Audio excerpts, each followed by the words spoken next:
Welcome to the Great Detectives of Old Time Radio. From Boise, Idaho, this is your host, Adam Graham. If you have a comment, email it to me, box13@greatdetectives.net. Follow us on Twitter at Radio Detectives and become one of our friends on Facebook, facebook.com/Radio Detectives. Today's program is brought to you in part by the financial support of our listeners. And I want to thank Jennifer, who has become our latest Patreon supporter at the rookie level of $2 or more per month. Thank you so much for your support, Jennifer. And you can become one of our Patreon supporters at patreon.greatdetectives.net. You can also support the show on a one-time basis at support.greatdetectives.net or by sending in a donation through the Zelle app to box13@greatdetectives.net, or you can mail in a check to Adam Graham, P.O. Box 15913, Boise, Idaho 83715. Well, now it's time for today's episode of Box 13. The original air date is November the 14th, 1947, and the title is Extra Extra.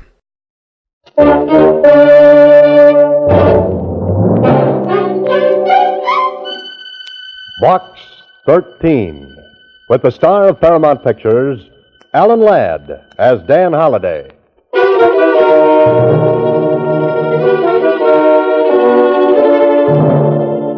Box 13, Box 13, Box 13, Box 13, Box 13. He leaned over the shining halo of her blonde hair, reflected in the soft glow of the new moon. Oh, no, not that. Holliday, my boy, why did you ever decide to write fiction for a living? You know, you could have gone into something interesting, like being a truck driver, with the open road in front of you and a motorcycle cop in back. Hey, Susie, where you been? Don't you remember, Mr. Holliday? I went down to Star Times office. Oh, so you did. Tell me, what's new in Box 13? Box 13, starring Alan Ladd as Dan Holliday.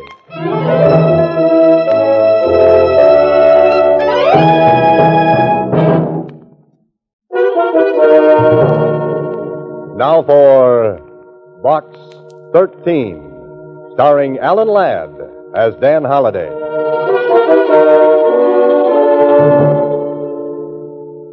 Well, what now, Mr. Holliday? What's new in Box 13? Yesterday, a man wanted to sell me a horse for $1,000 and a ranch to go around the horse for 25 times that much.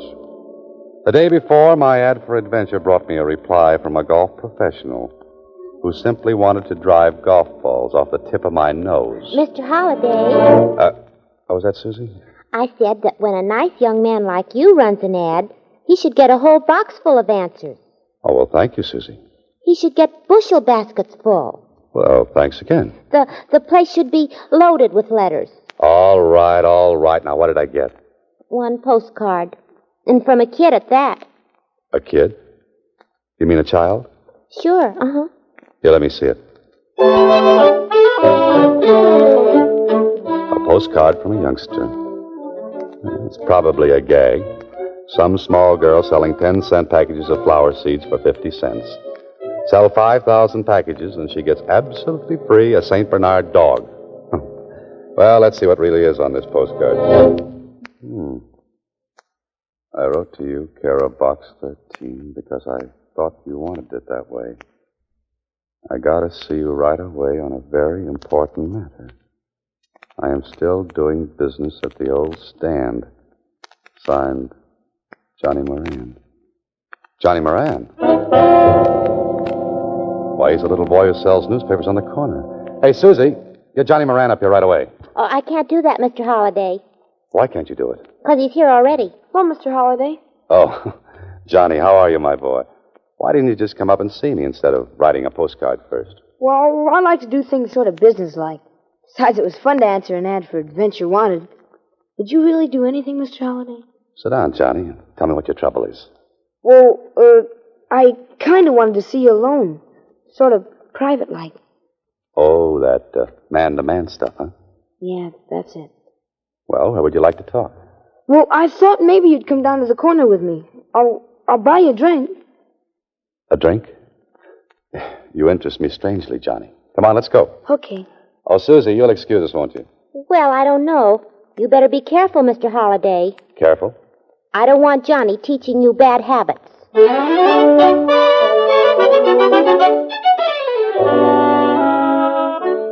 Johnny Moran is a very nice boy. Can't be more than 12, but he certainly seems to know his way around. Yes, Holliday, if you were ordering a small boy, this is just the model you would choose. But this drinking business... I'm worried about you, Mr. Holliday. You sure that lemon Coke is enough? Lemon Cokes are always enough for me, Johnny. Especially when I spike them with an ice cube.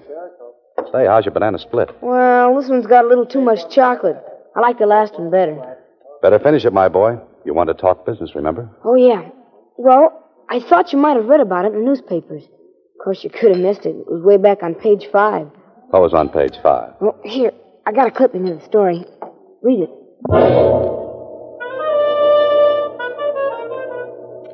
Police announced they had recovered a portion of the jewelry stolen in last Tuesday's raid on Maury Jewelry Company. Held under suspicion of grand theft is John Moran. John Moran? Johnny, that's your father. Yes, and he didn't do it, Mr. Holliday. I know he didn't. Just a second. A part of the loot was found in Moran's apartment. I don't care what they put in the newspapers, Mr. Holliday. He didn't do it. That's why I came to see you. What about your mother, Johnny? Oh, she died when I was a baby. Pop and I lived together. But he didn't do it, Mr. Holliday. Only they won't believe me. Oh, you've been down to the police? Sure, I went there right away. I even offered him my $18 for bail. You know what? What? The old DA just patted me on the head and told me to go home. But I'll bet you could go down and talk to that district attorney and make him let my father out. You can do anything. Well, not quite anything, Johnny. Yeah, but this would be easy for a guy like you. Besides, you're not afraid of anything. Not even a policeman. Well, that's very flattering, Johnny, but I don't know what I can do. Oh, you'll think of something, Mr. Holliday. You're a writer. You're smart. Oh, but listen, my boy, I'll bet you get my father out of jail in time for dinner.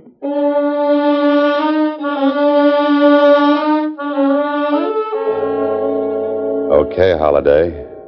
The boy says you can get his father out of jail in time for dinner. But what day? The story in the paper makes it look like they caught John Moran cold. You don't find stolen jewelry in a man's apartment if he didn't do the stealing. But there's a small boy waiting with all the faith in the world. So, Holliday, do something. The district attorney will see you now, Mr. Holliday. Oh, thanks. Holliday, haven't seen you for a long time. Yeah, I know. I've been pretty busy. Huh, busy, huh? Well, then what brings a promising young author down to City Hall? Because he's a promising young author who made a promise. And I hope he didn't make a mistake. What in the world are you talking about? About a man named John Moran. You've got him locked up in your nice new jail. Yes, and from what we've got on him, he's going to stay there for a while. His son thinks Moran is innocent, Clark. I feel sorry for that boy. He came down and talked to me, but what could I do for him? You've got the goods on Moran, then? Absolutely. The police found some of the stolen stuff in his apartment. Well, what's Moran's story? A woman who works in the same building with Moran asked him to stop in at the jewelry store and pick up her watch. While he was there, the stick-up artist walked in and held up the place. And that makes Moran guilty? Don't be in a hurry. The stick-up artist used him as a shield when he beat it. Moran claims the man forced him to drive the getaway car out into the country. Well, that still doesn't make him guilty. I think you've got the wrong person. This is where Moran's story went wrong. He walked into police headquarters and told it, but it sounded too good to be true. They detained him while a detective went over and searched his apartment. Oh? The detective found part of the loot. Moran couldn't explain where it came from. Well, to our office, it looks like he pulled a clever gag. We think he's in with the hold-up men. What about the woman, the one who sent Moran after the watch? Grace Willard? We don't have a thing on her. She's in the clear. I see. So, Holliday, you better forget about playing Don Quixote. Day of fighting windmills is over. Go home. Forget about Johnny Moran. Sure, Holiday, just forget all about John Moran. Write Finita the story and take it out of the typewriter. But how are you going to write the dialogue for a man who has to tell a small boy that his father hasn't got a chance? And describe the look in that boy's eyes. I don't care what that old district attorney said. My father isn't a crook. And your father should have been able to explain the stolen jewelry they found at your place. I'll bet he could, too. They just wouldn't listen to him. Oh, now, Johnny, if your father's innocent, they'll let him go. Well, you won't help me either. But I'm trying, my boy. What else can I do? Oh, nothing, I guess. See you later, Mr. Holliday. Oh, Johnny, listen to me. I'm kind of busy right now. I gotta earn a lot of dough, I guess. Johnny. Because lawyers come pretty expensive, I heard. Oh, look, kid. You better go home, Mr. Holliday. I should have handled it personally in the first place. Small boys have that knack, don't they? They can just vanish into thin air when they want to. You're quite a character, Holiday. Go home and write this on your typewriter. Write about the small boy who wanted you to get his father out of jail. And you didn't quite make the grade. Hello? Mr. Holliday, this is Johnny. I'm up at the place where we live. Yeah, Johnny. There's something funny going on. What are you talking about? I'm afraid to go into our place. There's a man in there. You know him? He's going through the place, though. He's looking for something. Johnny, listen. Run outside, find a policeman. I'll be right over. I gotta get out of here. Johnny, do what I said. Just walked out the door. He saw me. Get over to Moran's place fast, Holiday. You've got no time for fooling. He's not outside. Maybe he's upstairs. Oh, Johnny! Johnny! Where could that boy have gone to? Grace Willard, the woman who sent Moran up to the watch. If she knows Moran, she knows his boy.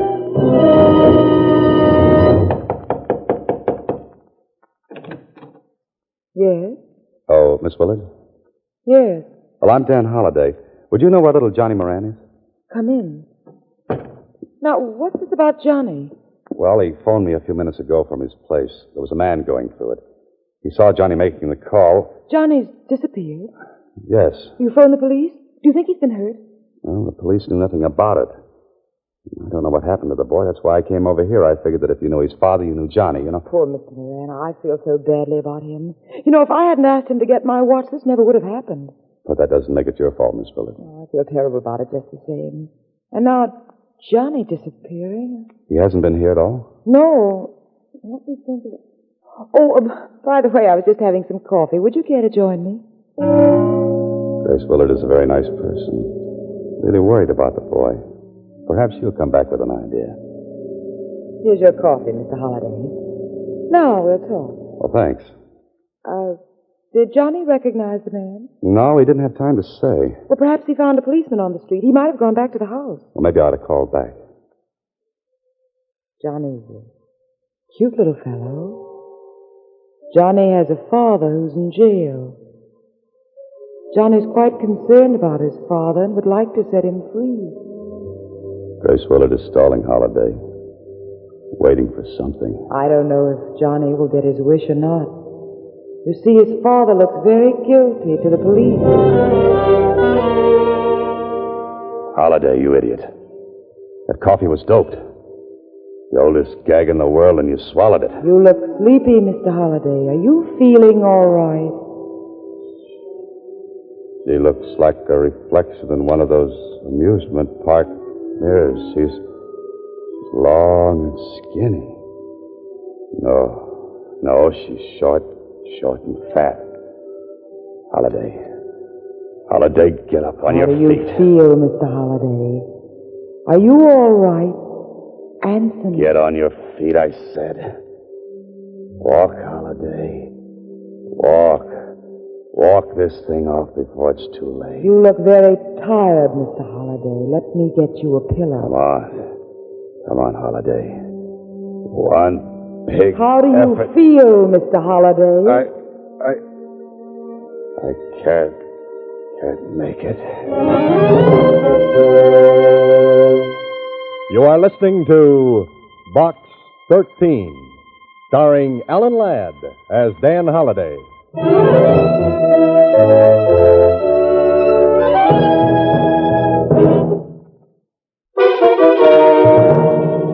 Box 13, starring Alan Ladd as Dan Holliday.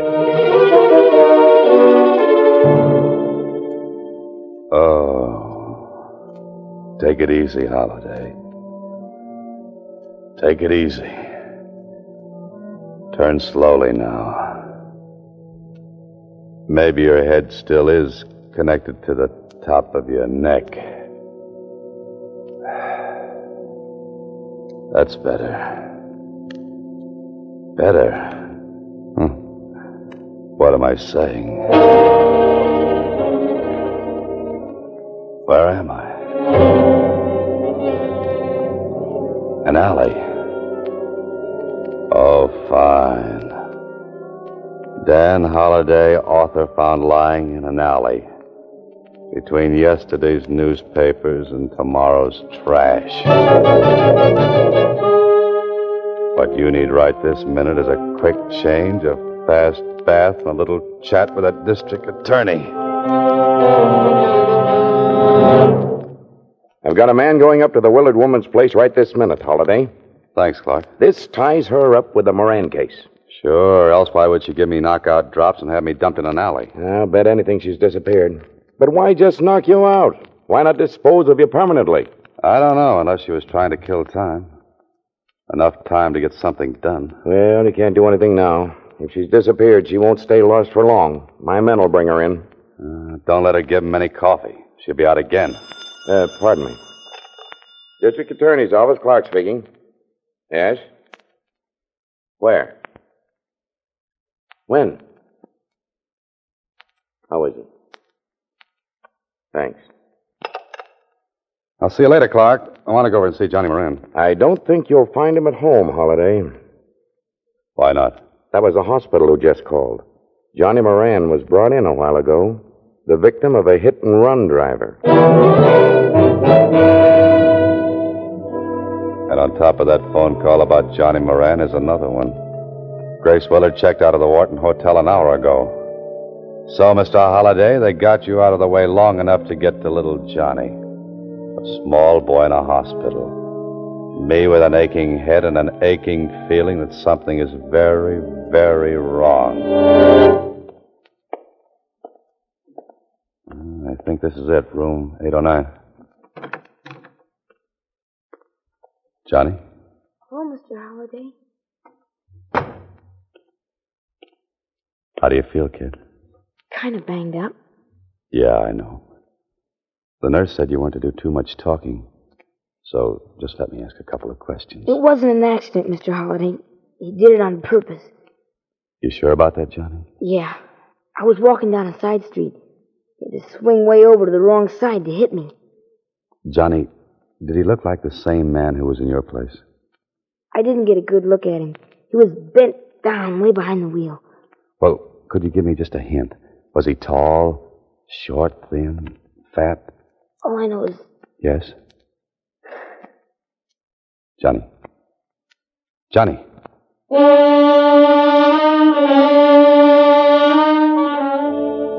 Johnny passed out and won't be permitted to talk for a while. Well, that puts it up to you, Holliday. Come on, you're an author.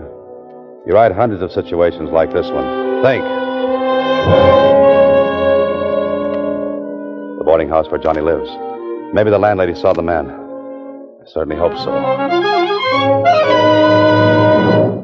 Johnny Moran?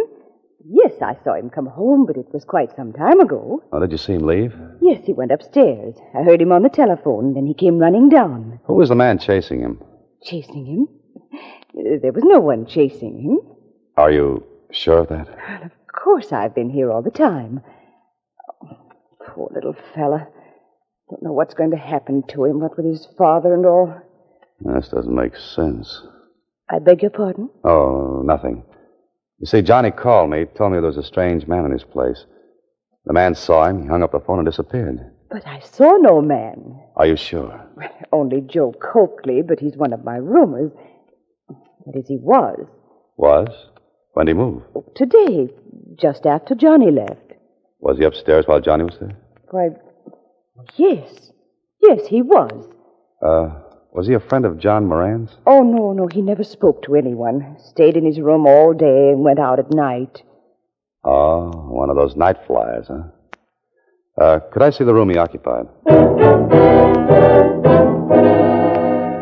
This is Coakley's room, but it's empty. Well, Holiday, it looks like you're on the wrong track. Or are you? A stub from a dance hall ticket. I'd better talk to Johnny about this.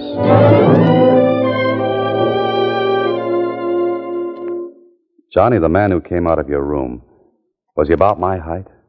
Did he have grayish hair? Did he wear a brown suit? Yeah, that's the man, Mr. Holliday. How come you never saw him before? He lived right across the hall from you. That guy? He only went out at night after I was in bed. Oh? I'll see you later, Johnny. Hey, where you going? Tonight I'm going dancing.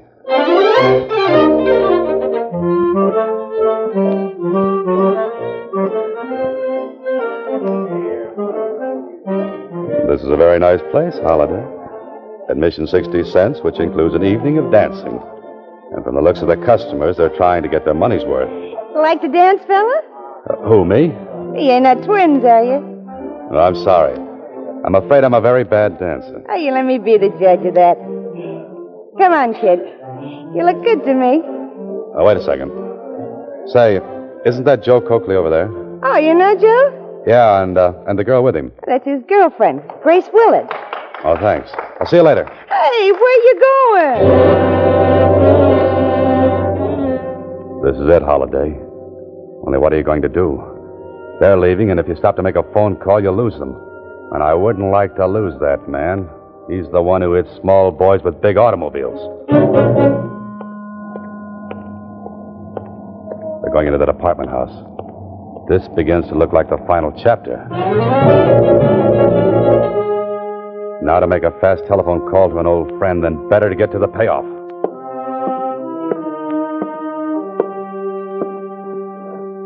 This is a very nice door. You can hear quite distinctly through it. Well, Holiday, here's where you cease to be a wallflower and become the life of the party.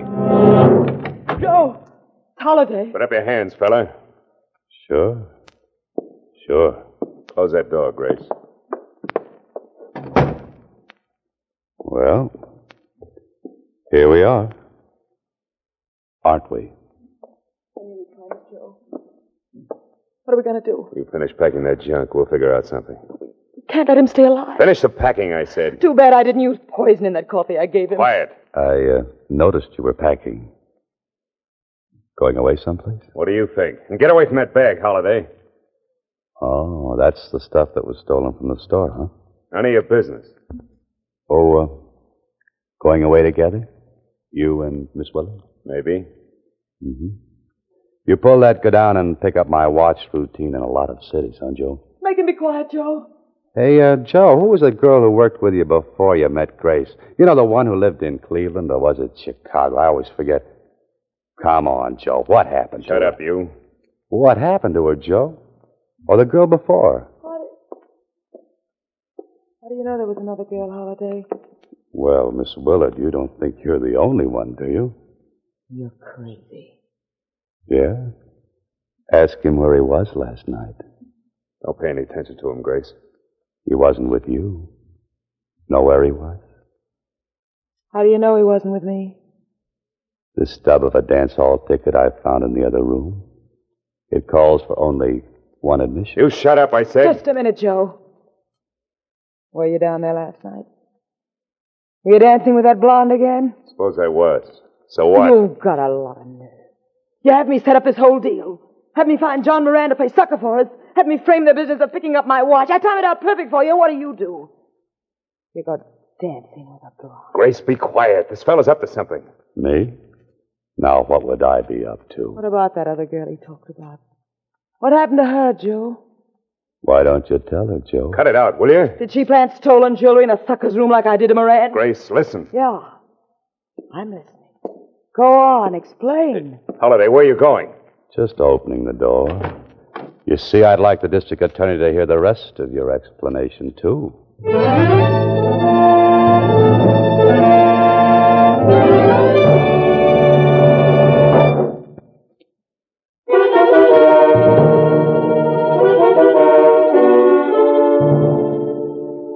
Well, this is the last chapter to a story I was afraid might have an unhappy ending.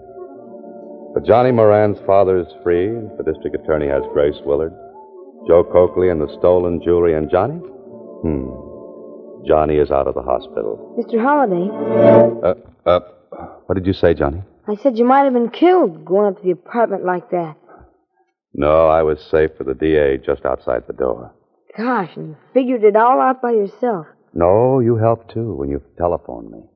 And I hate to mention this, kid, but did you bring the $18 with you? Sure I did. I pay off, you know. Here. Oh, thanks, kid. I was just a little worried. I was going to pay before, Mr. Holliday, but I didn't think you needed money that bad. I needed it to put with this check. Here. There was a $500 reward for recovering the jewelry, and it's going to a bank account for you. $500? Gee, gosh, I guess I'm rich. Johnny, what are you going to do with all that money? Well, the first thing I'm going to do is take you out and buy you a drink. How about an Idiot's Delight? A what? Idiot's Delight. It's got a pint of ice cream, 3 bananas, some oranges, and 7 flavors. Well, Johnny, I don't know. Mr. Holliday, I just heard that Johnny got out of the house. Oh, there you are, Johnny. How do you I feel? feel swell, Susan.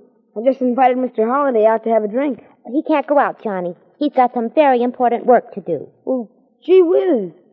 Thanks a lot, Susie. Thanks? What are you thanking me for? You don't know it, but you've just saved me from a horrible fate.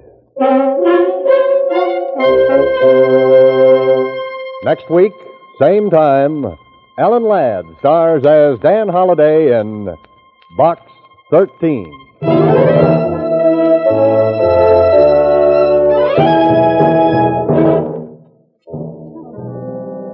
Alan Ladd appears through the courtesy of Paramount Pictures and may currently be seen in Wild Harvest. Box 13 is written and directed by Ted Hediger. The part of Susie is played by Sylvia Picker. Original music was composed and conducted by Rudy Schrager. This is a Mayfair production.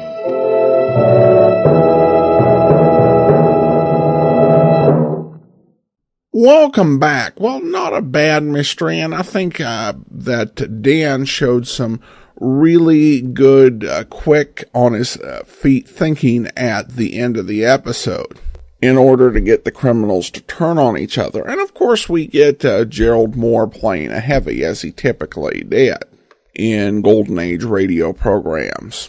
But I think what makes this episode work is just the sentimental value of it. And the idea of Dan's dedication and concern for Johnny.